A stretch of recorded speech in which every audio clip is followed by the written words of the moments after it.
Vía Pública.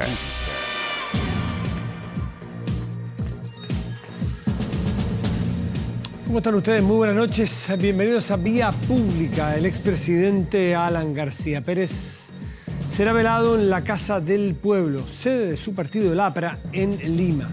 Y se anunció una investigación a los fiscales que llegaron a su casa por presuntas irregularidades en el allanamiento o en el procedimiento. La familia de García ha decidido que no recibirá honores de jefe de Estado, pese a que fue 2 veces presidente del Perú, y que las exequias serán en privado, aunque el gobierno peruano, de todas formas, cumpliendo con las formalidades y los protocolos, anunció 3 días de duelo nacional, 17, 18 y 19 de abril. Será velado en esta Casa del Pueblo, en donde esperan sus restos los militantes de su partido, la Alianza Popular Revolucionaria Americana, el famoso APRA.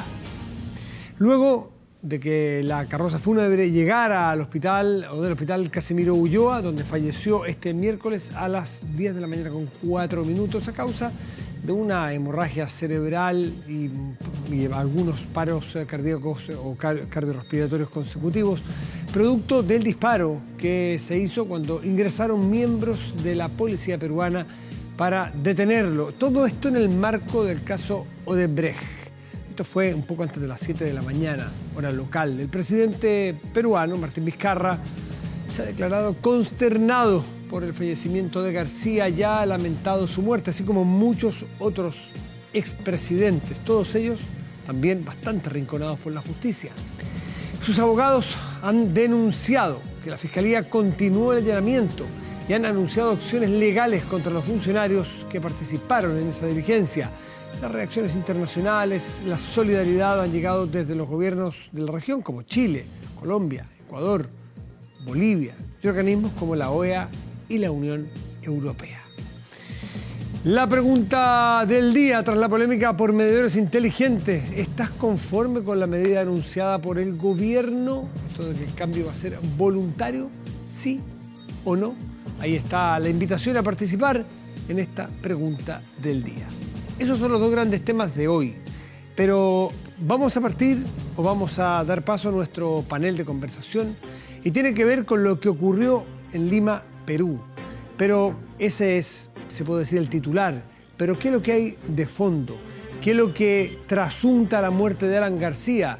A la operación que tuvo hoy Pedro Pablo Kuczynski en un hospital de Lima, a que Alejandro Toledo esté prófugo de la justicia, a que Ollanta Humala esté libre, pero estuvo, me parece que algo así como 1 año, él y su mujer detenidos y sigue siendo investigado. En fin, que la candidata Keiko Fujimori corre misma suerte.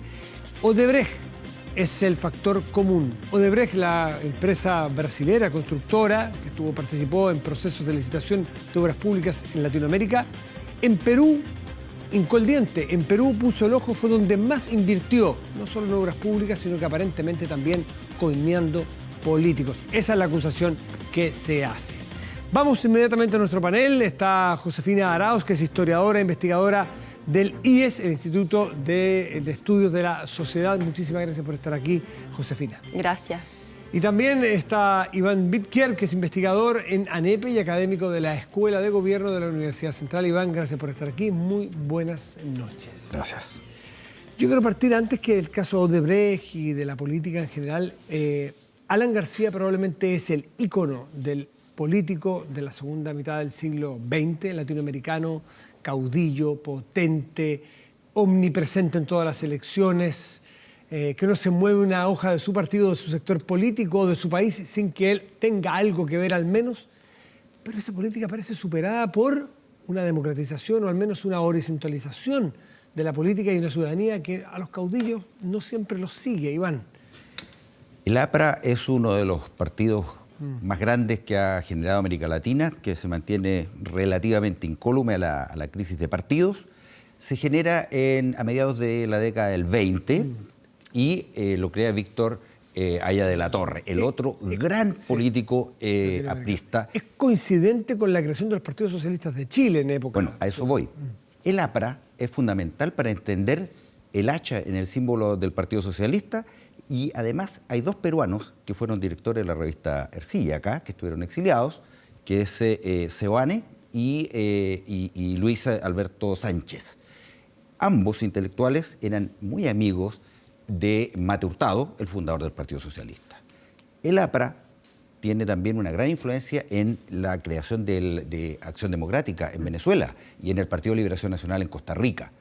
Por lo tanto, es un partido que es de la izquierda indoamericanista, de la izquierda no comunista. Es más, Víctor Aya de la Torre se enfrenta a Lenin en un texto clásico de Lenin, El imperialismo, fase superior del capitalismo, y él indica que en América Latina el imperialismo es el capitalismo. Por lo tanto, el heredero de este gran señor es Alan García. Y Alan García era, yo diría, menos ideologizado que... Fue un pragmático de tomo y lomo, cuando el segundo gobierno entra con ideas liberales. Pero en el primero, él terminó muy mal, porque él desató una inflación, producto de su inexperiencia, de alrededor del 7.000, 8.000%. Una fuga de capitales enorme. Y él tuvo que partir al exilio posteriormente, el año 92. A Colombia se fue, ¿no? Un país en ruina. Dejó un país en ruina, efectivamente. Él no supo abordar el fenómeno del terrorismo de Sendero Luminoso. Él no supo abordar con idoneidad el tema del desarrollo económico. Él cometió una cantidad enorme de errores que él posteriormente los reconoció y trató de enmendarlos en el segundo... Pecados de juventud, dijo algunas veces. Así fue. Josefina, Alan García es el ejemplo del político que está en retirada, al menos en la fórmula que vemos hoy día de hacer política, que es más horizontal. Este hombre era de un liderazgo más bien vertical y de mandar y de estar acostumbrado a estar en la punta de la pirámide. Hoy día es mucho más en la base de la pirámide de la política, ¿o no te parece así? Yo creo que eso está por verse, ¿no? No sé, muchos dicen que el nuevo ciclo político de América Latina, la aparición de nuevos liderazgos, ¿no? Como Bolsonaro en Brasil o la misma figura de Chávez en Venezuela muestra que el poder, digamos, el impacto de las grandes figuras como carismáticas en nuestro continente no ha desaparecido. Entonces, sí, pero Bolsonaro, por ejemplo, es el producto de una fase de agitación social de una masa, de la base de la sociedad, pero este hombre es más bien producto de las burocracias partidistas, un tipo como Alan García, por ejemplo, como la oración argentina, los Kirchner, o el peronismo. Claro, pero... A eso me refiero, sí que hay un cambio. Como tú dices, como en la gestación, claro, de los liderazgos políticos. De él como político. Pero es que es difícil porque además, claro, Alan García era una figura, fue una figura como con historial, algunos lo describen autoritario, ¿no? Con características autoritarias, pero como decía recién acá mi compañero, con un historial, o sea, vinculado a un partido, al APRA, con una base de apoyo muy significativa en términos como de masa electoral, ¿no? Entonces, es el único elegido, además entiendo, como político, como presidente del APRA en la historia del Perú. Entonces, no sé tampoco en qué medida parece construido más desde arriba que desde la base, porque a mi juicio tenía bastante arraigo, no sé, tú sabes más, pero tenía bastante arraigo popular, por así decir, su figura. Había un aprismo y un alanismo también, o sea, había seguidores había un poquito culto a la personalidad y él tenía ese carácter también. Basta ver las imágenes que hay hoy día en las reacciones que hay en Lima. Exactamente. Piensa que el partido, como bien tú señalas, estaba pasando por un declive. Sí. Si él vuelve para tratar de salvar el APRA, ¿ya? Que estaba en una situación muy, muy complicada, incluso las elecciones internas del año pasado las tuvieron que, el Jurado Nacional las anuló producto del desorden interno que hay. Y esto no resultó, producto de las investigaciones de Odebrecht, y se le vino al mundo encima. Intentó refugiarse en la embajada de Uruguay. Y mal le fue en noviembre del año pasado. Sí. Claro, le fue mal. Y yo creo que fue una decisión realmente muy dramática el verse acorralado. Hay que ver además que él se sentía un gran líder, además en el aspecto físico, que hay que verlo en las circunstancias peruanas. Era un tipo de 1,93 m, 94 m, que llegó a pesar 120 kilos. Grandote. O sea, lo que eso significaba, ¿no es cierto?, en el escenario político era muy imponente y además un gran tribuno, hay que decir. Hay algunos que dicen que claro, un tipo que tenía una oratoria fuera de serie. Los opositores a él decían que no les gustaba escuchar a Alan García porque corrían riesgo de terminar siendo convencidos. Así es. Ahora, me da la impresión de que aquí no estamos en lo que pasó con Alan García hoy día en un análisis en función de las derechas o izquierdas, ¿no? Porque el propio Alan García transitó con bastante libertad. No es el retroceso ni de los populistas, porque este no fue particularmente un populista. En Latinoamérica ha producido muchos populistas. ¿A ustedes les parece que este es el sinónimo del populista latinoamericano clásico? ¿Josefina? Bueno, hoy día es como la gran etiqueta, la del populismo, ¿no? La ocupamos como para conceptualizar,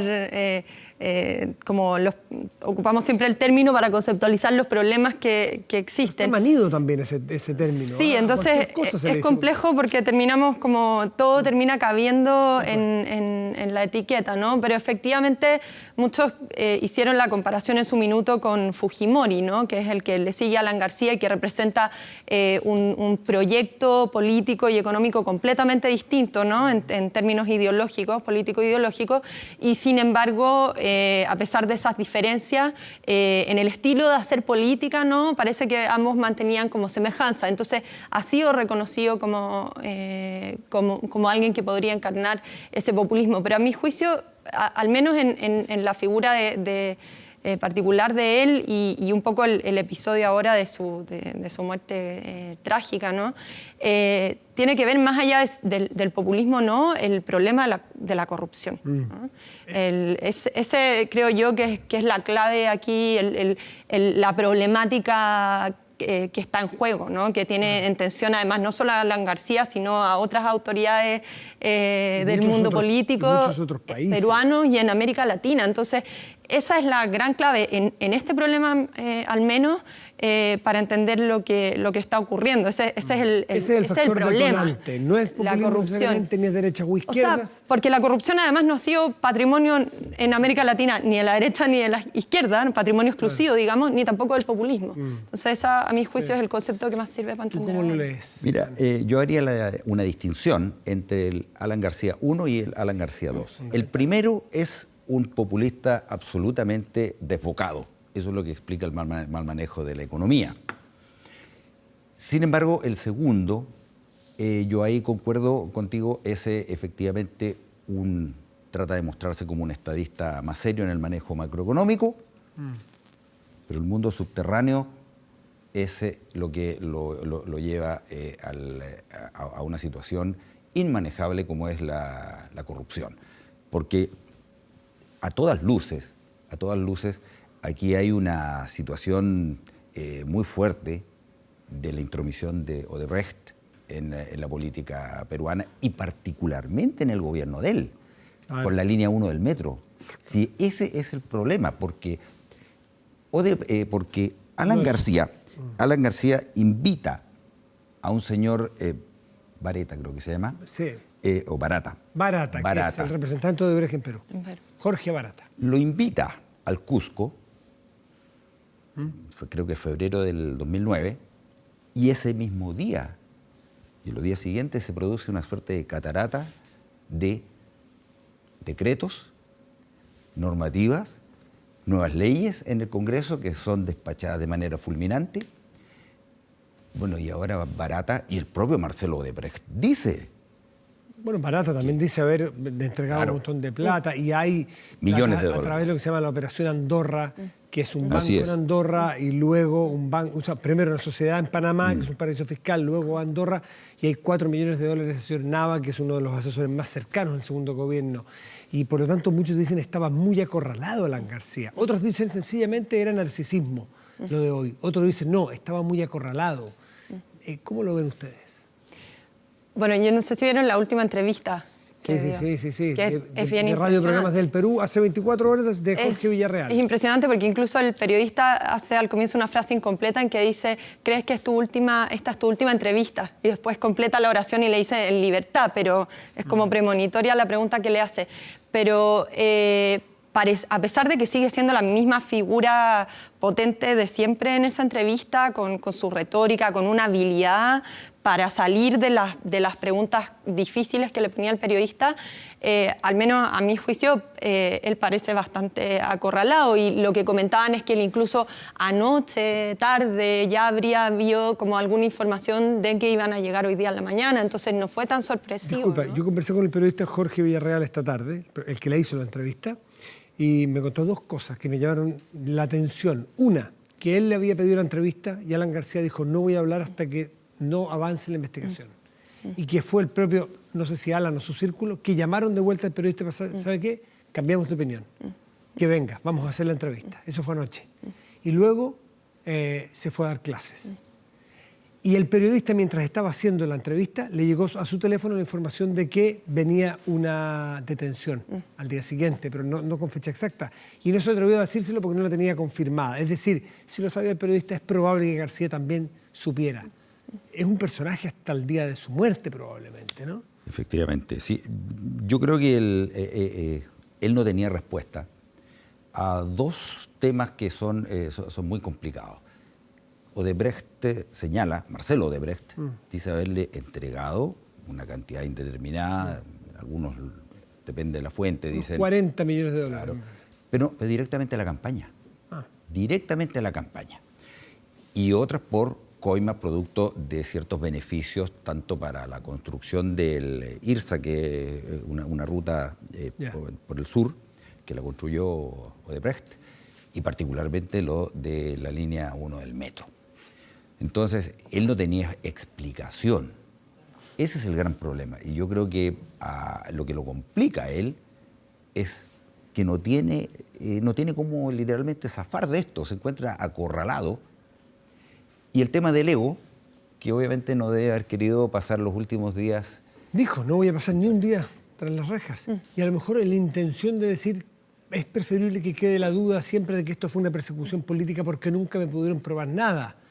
Porque él siempre tenía la sensación de querer pasar a la historia. Y es cierto que no fue, o sea, no murió sin ser condenado, digamos. O sea, él tenía razón cuando decía, bueno, todavía no hay ninguna sentencia que me puedan poner por delante que me muestre como culpable. Y efectivamente, más allá, uno no sabe, yo creo que alguien que toma una decisión así, hay muchísimas cosas muy complejas además pasando por su cabeza, ¿no? Pero, y es sin duda algo muy dramático, no sé qué tan controlado puede ser todo, pero claramente, y esto lo decían varias personas hoy día en los medios, como es un acto político de peso y su eficacia se nota de inmediato, como podemos ver en las reacciones en Perú, ¿no? De toda la gente reunida en las calles, la sensación de mártir, de una víctima. Después de muerto nadie va a condenar. Puede ¿no? generarse el mito de Alan García. Sí. Yo creo que en parte él buscaba eso. Siempre en los grandes tribunos, los grandes caudillos latinoamericanos, hay ese deseo de trascendencia, que uno lo ve en Chávez, lo ve en todos los ve. Son grandes tribunos, grandes oradores, pero tienen un deseo de trascendencia enorme, porque el ego debe ser también gigante. Y yo creo que para él la situación de verse acorralado, yo creo que no quería homologarse a Lula. Esa es mi impresión. Porque eran los dos grandes dirigentes de la izquierda históricos que quedaban. Pero que quedaban en vida. Que quedaban, civiles. Civiles, además civiles, efectivamente. Con un discurso muy fuerte antiimperialista. Si el tema del APRA es muy fuerte en la historia política latinoamericana.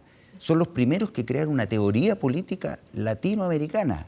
Indoamericanista la llamaban ellos. Era un partido, claro, que no era peruano en principio, sino que era para... regional. Era regional. Bueno, sí, de hecho se crea en México y una filial se crea en París. Entonces es un partido con vocación internacionalista. Son personajes muy atractivos los que conforman el APRA inicialmente. Y un joven, Alan García, se integra a ellos inmediatamente a comienzos de la década del 60, muy cercano a Víctor Hugo Aya de la Torre, y a su muerte es el heredero natural, el heredero político, el delfín, ¿no? Es lo que él siempre quiso ser porque Aya de la Torre no fue presidente.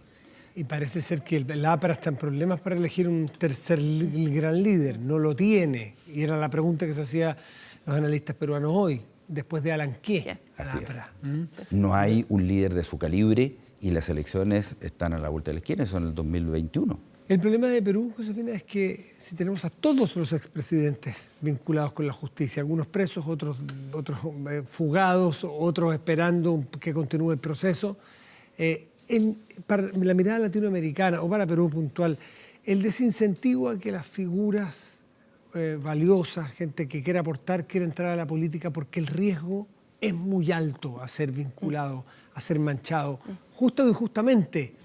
Entonces puede decaer mucho la calidad de la política también, ¿no?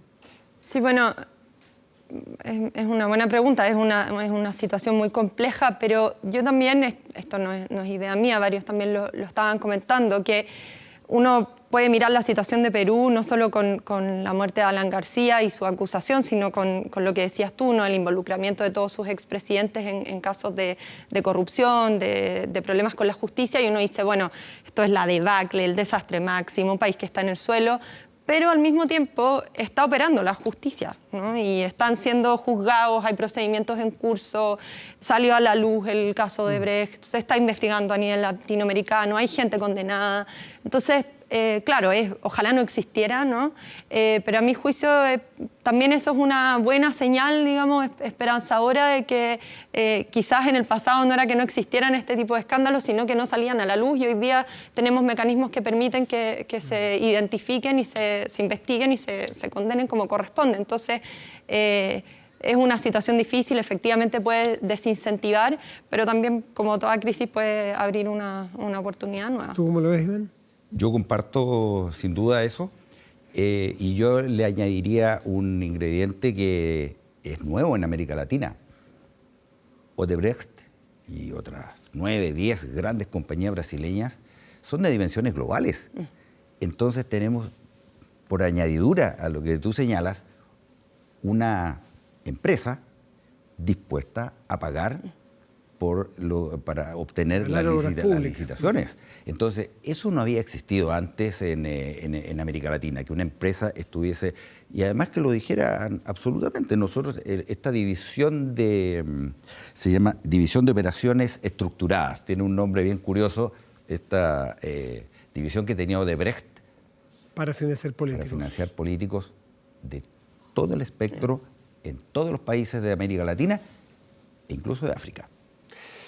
Josefina, Iván, les quiero agradecer mucho esta noche habernos ayudado a entender más Latinoamérica, Perú puntualmente, sus procesos, y quedamos abiertos a ver lo que va a pasar con el propio APRA, con la estabilidad de un gobierno como el de Vizcarra, que vienen también con franca decaída su popularidad, y qué pasa con la política en general, y qué pasa con Odebrecht, si es que se abre también y estalla en otras partes con más fuerza. Muy buenas noches y gracias por estar. Muchas gracias. Gracias. Tras la polémica por los medidores inteligentes, que es el otro tema que hoy día vamos a tocar, ¿estás conforme con las medidas anunciadas por el gobierno hasta ahora? El 56% lo está. El 44% restante opina lo contrario. Hacemos una pausa y volvemos aquí en Vía Pública.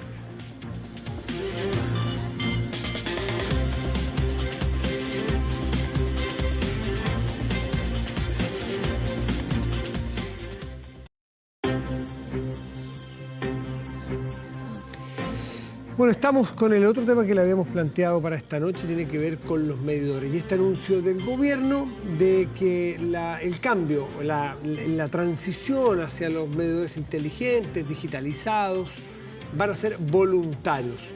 Parte todo probablemente por una mala comunicación, por decir que iba a ser todo el proceso gratis y no explicar cómo iba a ser el cambio estructural de la composición de costos de las empresas, porque es en sí muy engorroso y complicado. Pero bueno, mal comunicado o a lo mejor no transparentemente todo comunicado, se prestó para tal nivel de desinformación y complicaciones que hasta el propio presidente de la República opinaba de distintos subministros, que terminó por ceder. Había tenido costos políticos altísimos para el presidente y la ministra hoy ha decidido entonces que se hace este cambio.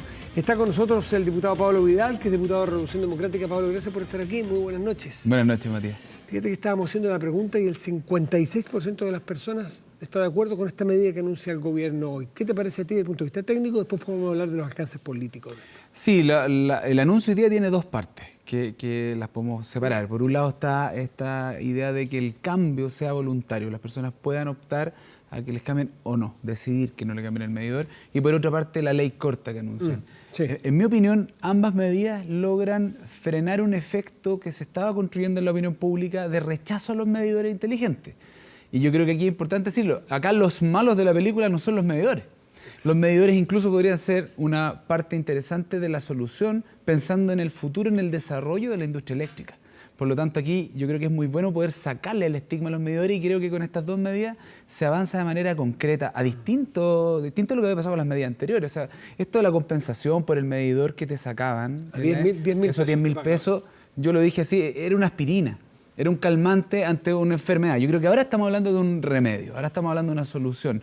Porque por un lado, al ser voluntario, la gente se quita un poco el tema de me están obligando a cambiar, que el medidor que era mío, ahora me van a poner otro. Pero aquí es importante recalcar algo. La tarifa eléctrica ya subió a propósito del recambio de medidores en septiembre del año pasado. Por lo tanto, no es cierto que a ti te cobran porque te cambiaron el medidor. Ya no se están cobrando a todas las personas el alza en las tarifas por el cambio de medidores, aunque a ti no te lo hayan cambiado. Bueno, lo curioso es que explicaba la ministra que el cambio estructural en los costos tiene que ver con que nos cobran a todos un porcentaje por el servicio, por empalme, por medidor, por conexiones.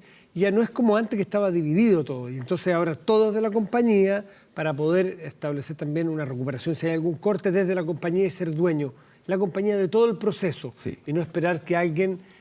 si tú eres dueño del medidor en tu casa, a la compañía le costaba entrar a tu casa o decirle que lo cambiara si no tenías plata. O era responsabilidad tuya tener que arreglarlo o cambiarlo en el caso de que fallara. Si esto, acá lo que pasa es que se confundieron las cosas en algún momento. Primero, para que las personas entiendan, el sistema eléctrico chileno hoy día tiene básicamente tres partes. Está la generación eléctrica, que son las centrales que generan de distinto tipo. Está la transmisión, que son los postes de alta tensión. Y está la distribución, que es el poste que llega a la calle, a la casa. Y luego el cable que sale del poste, el empalme. Ese es el empalme. Y el medidor está la modalidad, en algunos casos, donde la empresa distribuidora era la dueña y lo arrendaba, y en otros casos las personas eran los dueños. El tema es que en el terremoto de Coquimbo en el año 2014, hay muchas personas que perdieron sus casas y que se destruyeron los medidores. Entonces, los diputados de la zona, para que a esas personas, cuando reconstruían sus casas, no les volvieran a cobrar el medidor, propusieron la ley que se aprobó en enero del 2018. Pero eso no tenía nada que ver con los medidores inteligentes. El problema es que en paralelo se había generado una norma técnica por parte de la Comisión Nacional de Energía que hablaba del tema de los medidores inteligentes y se cruzan. Y se cruza un recambio tecnológico que tiene que ver con la ley de distribución que la ministra anunció va a ingresar en noviembre de este año recién a tramitación, que ahí se requiere el recambio tecnológico a propósito de una ley que tenía otro objetivo. Y ahí que a la escoba, porque en el fondo la gente se confunde, me están cobrando un medidor, yo en realidad ¿para qué quiero este medidor inteligente? ¿Para qué me sirve? Todas preguntas legítimas y finalmente un cobro. Un cobro que le subió el alza a las tarifas a todas las personas a propósito de esta decisión mal informada, como decías tú, mal implementada. El alza no es por el medidor, no solamente. Es por una estructura de costos nueva, completa. El sistema de distribución eléctrica es un sistema regulado. Estamos hablando de un monopolio natural. Tú tienes una sola empresa que te puede a ti entregar el servicio, que es la que pasa por afuera de tu casa. Ese monopolio natural cobra una tarifa que la fija el Estado a través de la Comisión Nacional de Energía con una fórmula compleja de cálculo donde uno de los elementos que se incorporó en septiembre del año pasado fueron los empalmes y los medidores, a propósito de que las distribuidoras pasan a ser dueños y por lo tanto responsables de ellos. Por eso el cobro en la tarifa lo considera parcialmente, es un monto, un incremento en las tarifas. Pablo, pero en toda tu explicación, que es bien clara, que trasunta algo que es preocupante a mi juicio, que tú dices, se confundió todo, nunca llegamos a entender, los culpables eran unos aparatos inertes que son unos medidores que en todas partes del mundo, en el primer mundo se están poniendo, pero tienen un montón de incluso aspectos positivos medioambientales a futuro, en fin. Y pagaron el pato los medidores porque la política no fue capaz de resolver la comunicación con la ciudadanía. Pero la política parece que hoy día se rinde y dice, ¿sabe qué? Vamos a entregar esta política. ¿Por qué la política no es capaz de imponerse y decir, ¿saben qué? Explicamos mal, vamos a explicar bien y vamos a poner los medidores a favor de la gente o a la gente a favor de los medidores?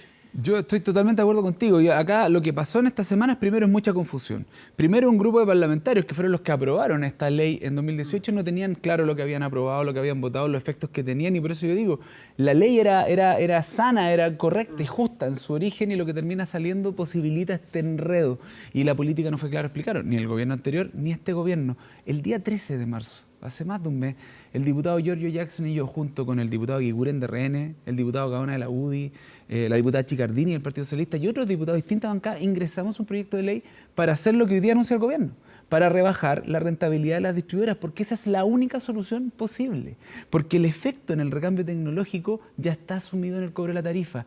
Y si uno lo pone en perspectiva de largo plazo, puede ser hasta deseable que tengamos un sistema inteligente. Por ejemplo, un ejemplo muy concreto. Ya no va a ser necesario que las personas tomen el teléfono y llamen para avisar, oye, se me cortó la luz. La empresa automáticamente, al momento del corte, el medidor le va a avisar.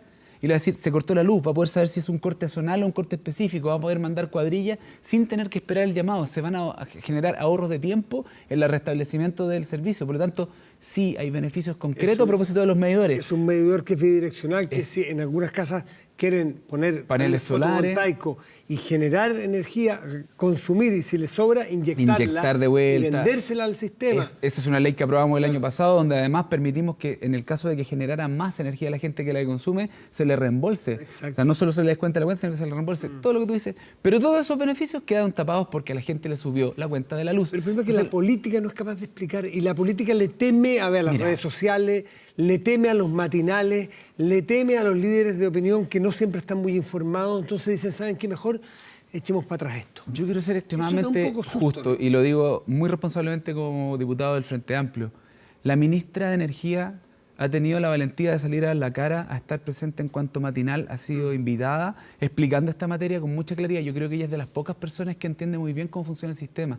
Ahora, la solución no dependía exclusivamente de ella, y por eso te digo, nosotros presentamos un proyecto de ley que es el mismo que hoy día anuncia el gobierno. La rebaja la rentabilidad que hoy día las distribuidoras tienen garantizada por ley. Pablo, ¿qué rentabilidad tienen? Porque el temor a la rentabilidad o a bajar la rentabilidad de un sistema que es regulado, porque es un monopolio natural, es que se desincentive la inversión. Entonces, ¿dónde se juega el límite para que no pase eso? Eso no es tan así. La Ley General de Servicios... El límite podría serlo. Podría serlo, y por eso es que también hemos sido razonables y muy responsables en la propuesta que hemos hecho. La Ley General de Servicios Eléctricos establece que para el cálculo de la tasa de descuento, los costos de las empresas distribuidoras es de un 10%. Pero hay un informe de la Comisión Nacional de Energía de hace un par de años donde una empresa que hizo este cálculo a propósito del sistema de transmisión eléctrica calculó también los costos de la empresa de distribución y definió que los costos reales de la empresa de distribución estaban en 6,5%. Por lo tanto, ahí hay un delta, hay 3,5 puntos extra, al menos, que las empresas distribuidoras están recibiendo de pago, de cálculo de sus costos, que no son los costos reales.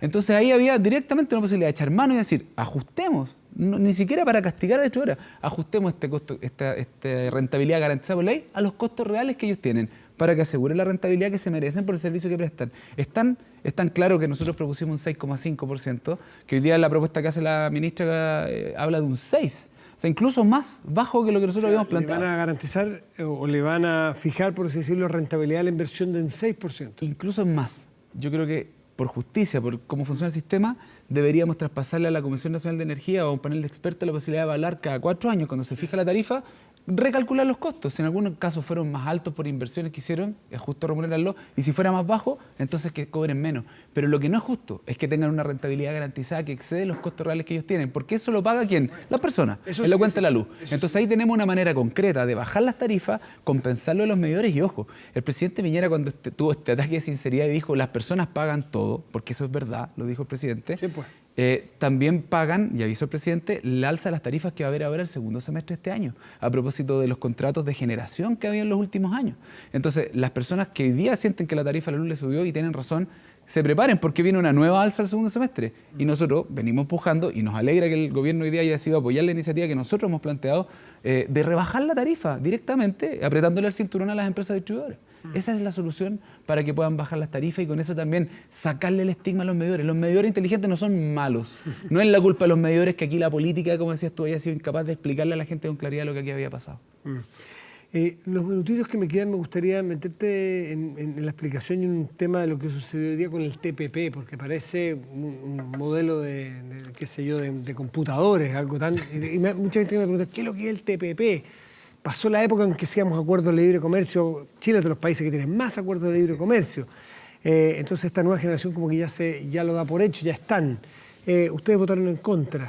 ¿Cuál es la razón por la cual se opusieron? Perdieron en la Cámara, pero... Sí, perdimos y yo tengo la impresión, podríamos revisar los datos, que probablemente este es el Tratado de Libre Comercio que se ha aprobado con la mayor cantidad de votos de rechazo de la historia. ¿Es porque es más malo o porque ha cambiado la comprensión de lo que es un tratado en Chile? Yo creo que hay una discusión legítima hoy día donde tenemos un modelo que ya se abrió a las economías mundiales. Pero eso trae perjuicio a la economía chilena. Chile hoy día tiene acuerdos bilaterales con los 10 países que son parte del TPP. ¿Qué es lo que hace el TPP? Extender algunos de los beneficios arancelarios con esos países y establecer algunos mecanismos multilaterales de coordinación entre los 11. Pero entre ellos, por ejemplo, que hay arbitrajes privados que van a determinar la resolución de conflictos entre inversionistas y los estados. A nosotros nos preocupa esa forma donde las relaciones comerciales determinan la relación entre los estados. Porque además, lo hemos visto en el último año, la cantidad de empresas que han cerrado en Chile, perdiéndose puestos de empleo. Guante hace poco comunicó que cerraba sus fábricas, pero que va a seguir vendiendo zapatos. Entonces los dueños de la empresa Guante van a seguir ganando dinero, está muy bien, yo no critico eso, pero los trabajadores que fabricaban zapatos ahora se van a quedar sin empleo. Entonces la balanza comercial chilena dice, mira, el PIB per cápita sigue creciendo y como decía Nicanor Parra, tú te comes 2 panes, yo ninguno, nos comimos uno promedio. Claro, cuando tú miras los números solo en lo macro, se te pierden todas estas posibilidades donde la verdadera pregunta de fondo, yo lo he hablado en otros momentos a propósito del litio, ¿cuándo Chile va a tomar la decisión de en alguna industria nosotros ser pioneros, donde agregamos valor? ¿Y este TTP qué? Todos los recursos naturales. Chile, a juicio de ustedes, los que votaron en contra, ¿Chile se vulnerabiliza? ¿Chile entrega demasiado, pierde más de lo que gana?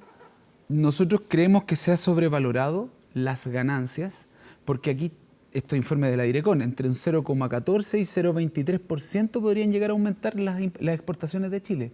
Y nosotros creemos que se ha subdimensionado las pérdidas que Chile podría tener a propósito de estos acuerdos, porque entre otras cosas se limita, por ejemplo, la creación de nuevas empresas públicas. Entonces, las decisiones de inversión que toman las empresas estatales hoy día en Chile están libres de efectos, pero si Chile quisiera crear una nueva empresa pública, por ejemplo, a propósito del litio, que pudiera desarrollar batería, estoy poniendo un escenario de mediano o largo plazo, no podría. No podría si es que hay algún país o algún inversor que se sienta afectado porque ellos también quieren competir en los mercados chilenos. Entonces, ¿por qué ponernos cortapisas con países? Perdemos autonomía. Perdemos autonomía con países con los cuales ya tenemos acuerdos comerciales. Entonces, no es un nuevo acuerdo comercial, no hay una gran ganancia, hay una pequeña ganancia, pero sí hipoteca buena parte de la soberanía. No lo entendemos y además yo he comentado hoy día en la sala, hay países como Brunei, que tienen regímenes que no son democráticos, que tienen extensiva una serie de medidas que violan derechos humanos. Entonces, a nosotros también nos llama un poco la atención la inmoralidad de poder apuntar con el dedo, que yo lo comparto, que en Venezuela se ven los derechos humanos, lo conversamos nosotros todos hace algunos meses acá. Y se nos critica a veces a la izquierda y todo, pero cuando es Brunei no nos importa, cuando es China no nos importa, el presidente agarra un avión y viajan y se ponen a la fila todos los que critican a Venezuela, cuando en Chile tampoco hay democracia, cuando en China también se ven los derechos humanos, no lo entendemos. Entonces, ok, ¿queremos beneficios comerciales para Chile? Sí. ¿Queremos crecimiento económico? Sí. Pero al menos a mí me interesaría que pusiéramos el ojo en las pymes, que pusiéramos en todas las personas que en Chile están tratando de crear. Hay tremendo emprendimiento, lo hemos visto con Corner Shop, con Not Mayo, emprendedores que están creando valor a nivel mundial. Y resulta que nosotros les ponemos cortapisa por estos acuerdos comerciales. Yo creo que es poner la carreta delante de los bueyes. Pablo Vidal, diputado del Frente Amplio de Revolución Democrática, particularmente. Muchas gracias por estar aquí, Pablo, esta noche. Muchas gracias. Que estés muy bien. Hacemos una pausa y ya volvemos aquí en Vía Pública.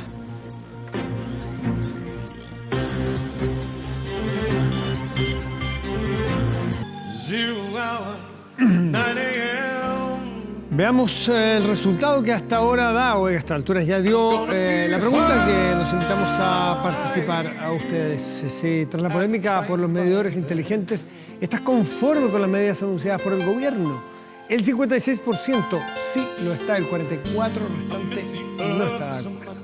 Vamos a nuestro portal de noticias24horas.cl.